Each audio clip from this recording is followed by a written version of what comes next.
శివానందలహరి. ఓం నమః శివాయ.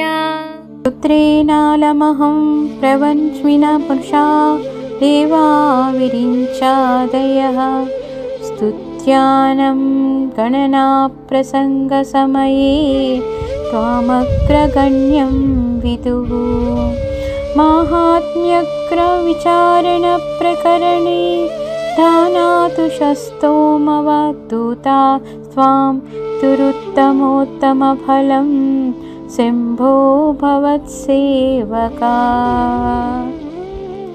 ఈశ్వర, ఇక స్తోత్ర పాఠములు చాలు. బ్రహ్మాది దేవతలు స్తుతిపాత్రుడైన వానిని గురించి ఆలోచించినప్పుడు నిన్నే మొదట స్తుతించిరి. నీ భక్తులైన వారు అత్యంత మహాత్ములైన వారిని గూర్చి ధ్యానించినప్పుడు మొదటగా నిన్నే జ్ఞప్తికి తెచ్చుకొండ్రి. ఇది సత్యం సత్యం పునఃసత్యం.